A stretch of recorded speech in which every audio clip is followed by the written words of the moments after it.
देखंतु पाउंज सफा करबा पूर्वरु तार कलर कोभली देखा जाउची।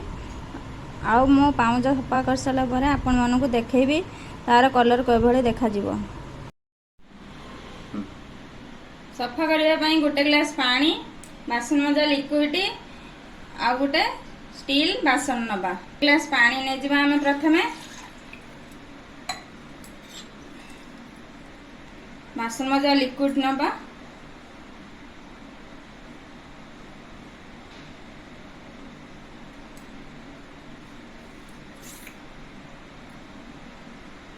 तीन चम्मच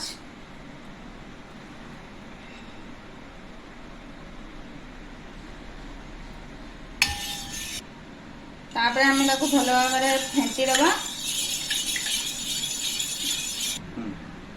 तापर हमें पाउंज को और दुईटी रगड़ा आम ताधीर पके दबा। तापर हमें गैस ऑन करवा। तापर हमें से बासन रे जो पाउंज पके थिबा ताको हमें गैस पर बसेबा।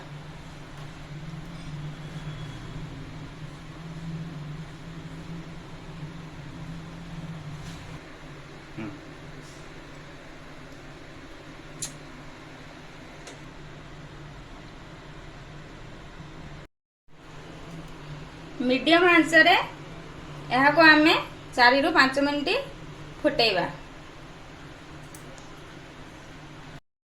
देखंतु केमिति फुटुची।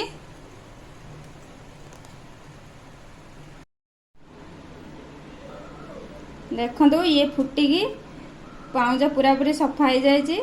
आकु मु भल भाव रे धोई नेबी। देखंतु पाउंज को मु ब्रश मारिकी अल्प ब्रश मारिकी घसी नबा। घसी नउची। जदि आउ किछि मैला थिबो से भी बाहर जीव। देखंतु एहा को पुछि नबा। देखंतु मोर एठी पाउंज आउ रगड़ा सफा हो जाइए। देखंतु नुआ परी केमिति देखा जाउची पाउंज। आपण माने एमिति सफा करिकी देखंतु आपण मानकर केमिति सफा होउची। आपण माने कमेंट रे जणांतु। एई भली नुआ नुआ वीडियो देखिबा पई मो चैनल टी को सब्सक्राइब, लाइक एंड शेयर करंतु। धन्यवाद।